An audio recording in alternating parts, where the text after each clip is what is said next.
राज्याच्या राजकारणात गेल्या 2-4 वर्षांपासून एक नाव कोणत्या ना कोणत्या कारणाने घेतलं जातं। हे नाव पुण्याच्या राजकारणात सर्वांना माहीतच होतं, पण 2023 साली झालेल्या पोटनिवडणुकीत या नावाची अधिक चर्चा झाली।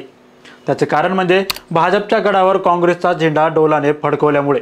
याच निवडणुकीत या डॅशिंग नेत्याची ओळख राज्याला करून दिली ती भाजपचे नेते चंद्रकांत पाटील यांच्या काय डायलॉगने। तो डायलॉग होता, हु इज धंगेकर। या एका वाक्याभोवती तेव्हाची निवडणूक गेली। पण भाजपच्या जबड्यातून विजय खेचून आणणाऱ्या रवींद्र धंगेकर यांचा इतिहास तुम्हाला माहीत आहे का? त्यांची राजकीय कारकीर्द कुठून सुरू झाली, स्थिरावली कुठे आणि धंगेकरांनी किती आतापर्यंत पक्ष बदललेत हे तुम्हाला माहीत आहे का?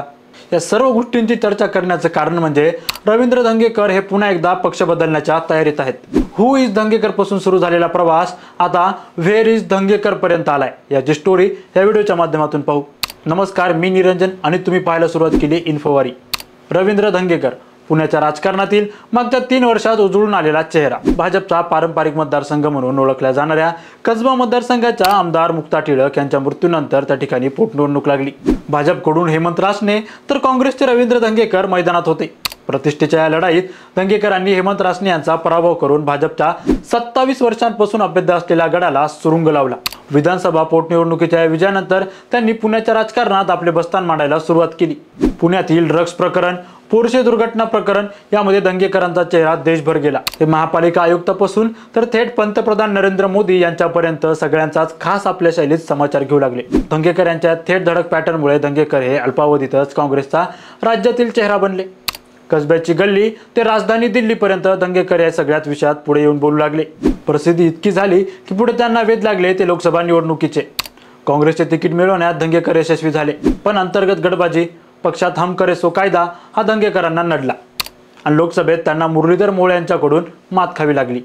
समाजकारणातून राजकारणात आलेल्या धंगेकरांनी आपला राजकीय प्रवास शिवसेनेसोबत सुरू केला।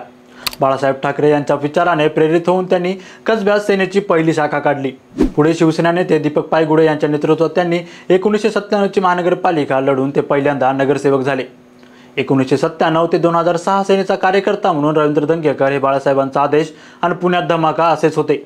पुढे 2006 साली त्यांनी महाराष्ट्र नवनिर्माण सेनेच्या स्थापनेनंतर दीपक पायगुडे यांच्यासह मनसेमध्ये प्रवेश केला। 2009 मध्ये त्यांनी महाराष्ट्र नवनिर्माण सेनेकडून पहिल्यांदा कसबा मतदारसंघातून निवडणूक लढवली आणि भाजपच्या बापटांना मोठी टक्कर दिली। 2014 विधानसभा निवडणुकीत देखील त्यांनी महाराष्ट्र नवनिर्माण सेनेतून लढवली, मात्र देशभरात आलेल्या मोदी लाटेत त्यांना पुन्हा एकदा पराभवाचा सामना करावा लागला। 2014 विधानसभा निवडणुकीत पराभव स्वीकारावा लागल्यानंतर रवींद्र धंगेकर हे मनसेतून साईडलाईन झाले। कधी काळी राज ठाकरे यांचा अत्यंत विश्वासू आणि राज ठाकरे यांचा एका शब्दावर वाटेल ते करणारा राजसाहेबांचा लाडका रवी हा आता पक्षावर नाराज होऊन रुसून बसला होता। याचा परिणाम असा झाला की 2017 मध्ये लागलेल्या महापालिका निवडणुकांमध्ये रवींद्र धंगेकर यांनी निवडणूक अपक्ष लढवण्याची ठरवली। पण अडचण अशी होती की 2012 साली मनसे हा पुण्यातील सर्वात मोठा विरोधी पक्ष म्हणून पुढे आला होता आणि रवींद्र धंगेकर त्या मनसेचा चेहरा होते। मग चेहरा असणारा नेता दुसऱ्या पक्षातून निवडणूक कसा लढवू शकतो हा प्रश्न धंगेकर यांच्या समोर होता। धंगेकरांनी शक्कल लढवली आणि थेट अपक्ष उमेदवारी अर्ज दाखल केला। दरम्यानच्या काळात काँग्रेससोबत त्यांचं सूत जुळू लागलं होतं। मग काँग्रेसचा छुपा हात धंगेकरांच्या मागे उभा राहिला आणि धंगेकरांनी काँग्रेस पुरस्कृत म्हणून महापालिकेत विजयी झाले। स्थलांतरित रवींद्र धंगेकर यांचं काँग्रेसमधलं प्रस्थ वाढत गेलं आणि कसबा पोटनिवडणुकीत उमेदवारी देखील मिळाली। काँग्रेसमध्ये एकीकडे प्रस्थ वाढत असताना त्यांचे पक्षातील विरोधक सुद्धा तयार होत होते।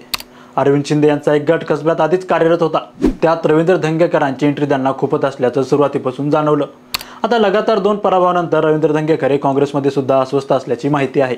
एकनाथ शिंदेंना ते भेटून आलेत, तर अजित पवारांना सुद्धा वारंवार ते भेटतच असतात। बरं, इतकंच नाही तर रवींद्र धंगेकर यांचा मुलगा प्रणव धंगेकर याचा वाढदिवस एका पंचतारांकित हॉटेलमध्ये साजरा झाला। हा वाढदिवस साजरा करायला शिवसेना नेते उदय सामंत हे जातीने हजर राहिले। या सगळ्यांमध्ये गळ्यात भगवा उपरणं टाकून रवींद्र धंगेकर शाहकार रुतबा गाण्यासह स्टेटस लावण्यात मग्न होते। त्यामुळे आधी सेना, मग मनसे आणि आता काँग्रेस मधून थेट शिंदे सेना असा पक्ष बदलण्याचा धंगेकर पॅटर्न सध्या राज्याच्या राजकारणात चर्चेचा विषय ठरलाय। रवींद्र धंगेकरांच्या या पक्ष बदलीच्या पॅटर्नबद्दल तुम्हाला काय वाटतं? धंगेकरांनी काँग्रेसचा हात सोडावा का हे कमेंट करून नक्की कळवा आणि आमचे चॅनल इन्फोवारीला सबस्क्राईब करायला विसरू नका।